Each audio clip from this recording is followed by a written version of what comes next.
ये आप तस्वीर देख रहे हैं, बॉयकॉट बांग्लादेश के इस तरह के पोस्टर लग गए हैं दुकानों पर।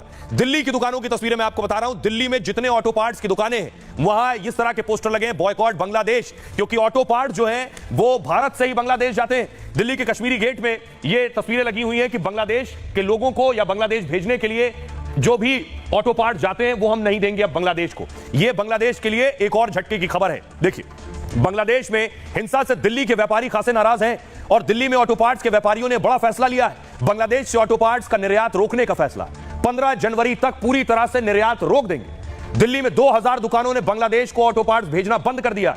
बांग्लादेश ऑटो पार्ट्स का 90% आयात, यानी भारत से ही लेता है ऑटो पार्ट्स 90%। 2023 में बांग्लादेश ने आयात पर 750 करोड़ खर्च किए थे। बांग्लादेश की ऑटोमोबाइल इंडस्ट्री भारत पर ही निर्भर है। भारत से निर्यात बंद होने पर बांग्लादेश की मुश्किलें बढ़ जाएंगी। हालात ये होगा कि गाड़ी खड़ी करके साइकिल चलानी पड़ेगी। बांग्लादेश में वाहनों की मरम्मत और उत्पादन पर असर पड़ेगा।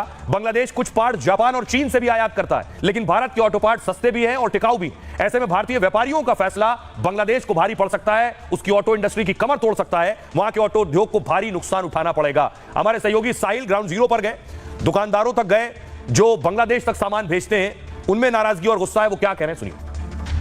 जो व्यापारी हैं दिल्ली के, वो भी कहीं कहीं बांग्लादेशियों के बॉयकॉट कर रहे हैं। इस वक्त मैं कश्मीरी गेट के बड़ा बाजार मार्केट में मौजूद हूं। दुकानों के बाहर ऐसे पोस्टर यहाँ पे दुकानदारों ने चस्पा किए गए हैं, लिखा बॉयकॉट बांग्लादेश। तो ऐसे जो पोस्टर हैं ये तमाम कश्मीरी की जो दुकानें हैं वहां पे लगी हुई हैं और मोटिव यही है कि जो बांग्लादेश से यहाँ पे आके माल खरीदते हैं। ये देखिए, एक और दुकान के बाहर मौजूद है, यहाँ पे भी बाकायदा पोस्टर चस्पा किया गया है कि बॉयकॉट बांग्लादेश, यानी कि जो व्यापारी यहाँ पे आएंगे उनको बांग्लादेश वालों को माल नहीं दिया जाएगा। हमारा मोटिव यही है, जब हमारे साथ इतना ज्यादा अत्याचार बांग्लादेश में हो रहा है, जो हमारे हिंदू भाई वहाँ पे हैं, मंदिर तोड़े जा रहे हैं, हिंदुओं की हत्या की जा रही है, इसका हम कॉन्डेम करते हैं, पूरी तरह से भत्सना करते हैं। हम माल भी देना बांग्लादेश को बिल्कुल बंद कर चुके हैं।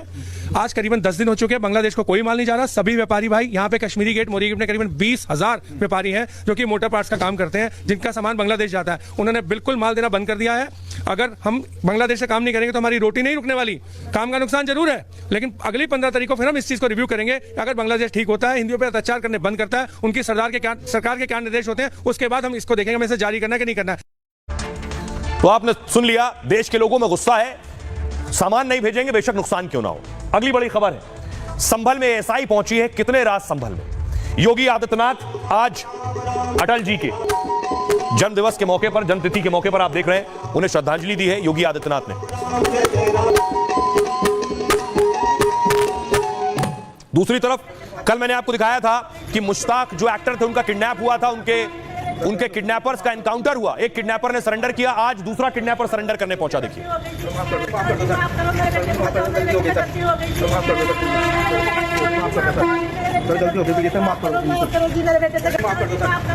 ये तस्वीर जो आप देख रहे हैं, वो किडनैपर भी साथ जा रहा है और किडनैपर की माताजी भी हैं जो हाथ जोड़ रही हैं। किडनैपर शिवम कह रहा है कि योगी जी मुझे माफ कर दो। शिवम की माताजी कह रही है बेटे से गलती हो गई है, उसे माफ कर दो।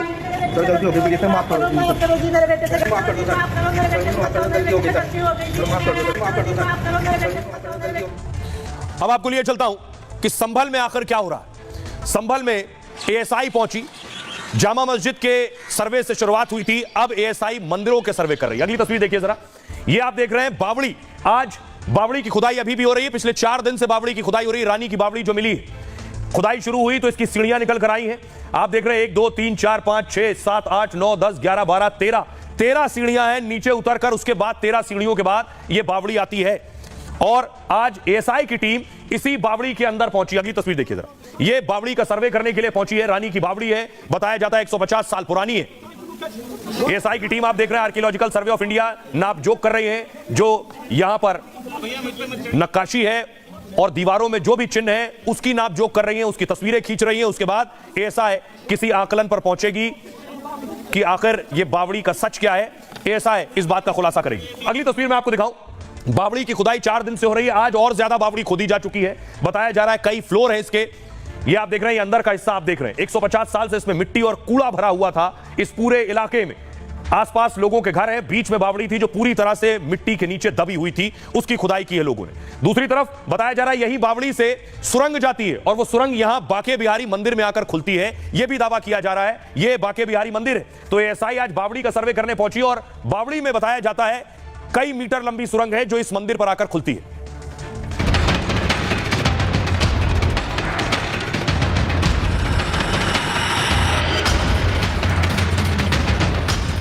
संभल में खुदाई के साथ ही हर दिन नए खुलासे हो रहे हैं। मंदिर से लेकर कूप और बावड़ी तक हर दिन अलग पिक्चर सामने आ रही है। एएसआई की टीम का काम भी बढ़ा हुआ है। प्राचीन मंदिर मिलने के बाद टीम को बुलाया गया था। अब 5 दिन से लगातार नए मंदिर, कूप और बावड़ी की उम्र का पता लगाने में एएसआई जुटी है। संभल के जामा मस्जिद के सर्वे से इसकी शुरुआत हुई थी और अब तक कई प्राचीन मंदिर, कूप और बावड़ी सामने आ चुके हैं। पृथ्वीराज चौहान की बावड़ी से लेकर राजघराने तक के नए नए सबूत सामने आए हैं। अब देखिए आज बावड़ी का सर्वे कैसे हुआ है और वहां खासी भीड़ लग गई जब एएसआई की टीम पहुंची। संभल में प्राचीन बावड़ी की खुदाई का काम जारी है। 5 दिन से खुदाई हो रही है और एएसआई की टीम ने प्राचीन बावड़ी का जायजा लिया। खुदाई कब तक चलेगी यह बताना मुश्किल है क्योंकि इसके ढांचे पर जेसीबी मशीन नहीं चल सकती है, इसलिए मजदूरों को ही खुदाई के काम में लगाया गया है। बावड़ी के 125 से 150 साल पुराने होने का अनुमान लगाया जा रहा है। 400 वर्ग मीटर क्षेत्र में यह बावड़ी स्थित है और पिछले हफ्ते खुदाई में इसकी जानकारी मिली थी। राज परिवार इस बावड़ी का इस्तेमाल करता था, साथ ही सैनिकों के भी इस बावड़ी के इस्तेमाल का दावा है। कार्बन डेटिंग के साथ ही वीडियोग्राफी भी की जा रही है इसकी और पुराने समय में यह जगह बिलारी की सहसपुर स्टेट की थी। एएसआई की टीम बाके बिहारी मंदिर का भी सर्वे करेगी। ये सारी चीजें एएसआई कर रही है। हमारे सहयोगी जतिन वहां पर मौजूद है। जतिन की जरा रिपोर्ट देखिए।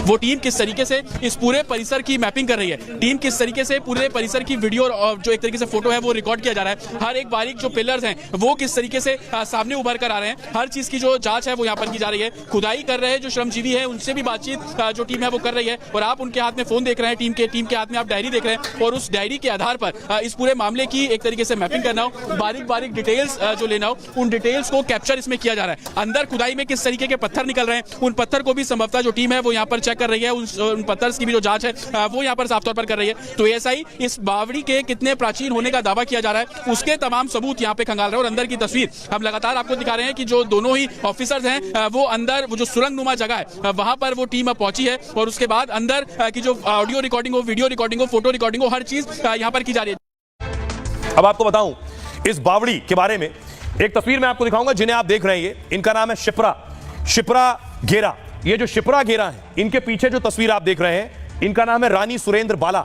ये जो रानी सुरेंद्र बाला है ये बावड़ी इन्हीं की है और आगे शिप्रा गेरा जो है वो रानी की पोती है। अगली तस्वीर मैं आपको दिखाऊं, ये जिन्हें आप देख रहे हैं इनका नाम है दिनेश कुमार और दिनेश रानी सुरेंद्र बाला के पौत्र हैं। अब आइए इस बावड़ी के बारे में आपको बताऊं, इस बावड़ी का सच क्या है, किसकी थी, कैसे ये बावड़ी खाली हो गई, कैसे इस हालत में पहुंच गई।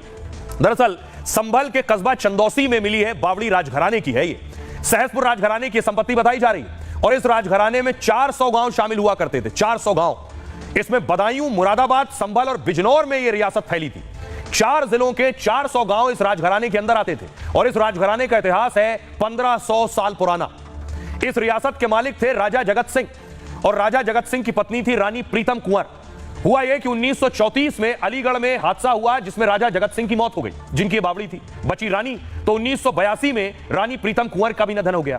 तो रानी प्रीतम कुंवर ने क्या किया, अपनी रियासत अपनी बहू सुरेंद्र बाला के नाम कर दी, जिनकी तस्वीर मैंने आपको फोटो फ्रेम में दिखाई। वो रानी की बहू थी सुरेंद्र बाला। सुरेंद्र बाला जो रानी की बहू थी, उनके पुत्र नहीं था तो दत्तक पुत्र विष्णु कुमार उर्फ लल्ला बाबू ने रियासत संभाली। उसके बाद लल्ला बाबू ने 1990 में रियासत की ज्यादातर जमीनें प्रॉपर्टी डीलर्स को बेच दी। 1990 में इसमें चंदौसी की बावड़ी वाला यह बड़ा हिस्सा छोड़ दिया गया, यह नहीं बेचा गया। रानी की पोती शिप्रा गेरा भी खुदाई के दौरान संभल पहुंची। तो हुआ क्या, शिप्रा के मुताबिक वो 1995 तक इस जगह पर खूब आते थे। यहां अमरूद और कई फलों के पेड़ लगे हुए थे, यहां पूरा बाग था, एक कुआं था, उसका पानी पीते थे। बावड़ी को प्राचीन धरोहर घोषित करने की मांग कर रही है शिप्रा। इस बावड़ी के आसपास लोगों ने घर बना लिया, लेकिन बावड़ी घरों के बीच में मौजूद है, मिट्टी उसके ऊपर आ गई, मिट्टी और कूड़ा इस बावड़ी में पड़ा था। सुनिए जरा, पिछले दिनों शिप्रा से बात की हमारे सहयोगी ने, क्या कुछ कहा था उन्होंने, सुनिए।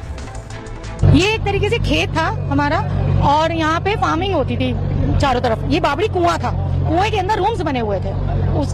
उसमें ये लोग आते थे, पापा लोग, जैसे खेती बाड़ी हो रही है तो सब लोग मतलब फार्मिंग वगैरह कैसे होती थी देखने के लिए यहाँ रेस्ट करने बैठ जाते थे। तो पापा ने खेत बेचा था, बावड़ी कुआं नहीं बेचा था। बहुत अच्छा लग रहा है कि एक चीज जिसका नामो निशान खत्म कर दिया गया था वो रिबिल्ट होके आ गई है हमारे पास। तो ये तो हो गई बावड़ी का सच।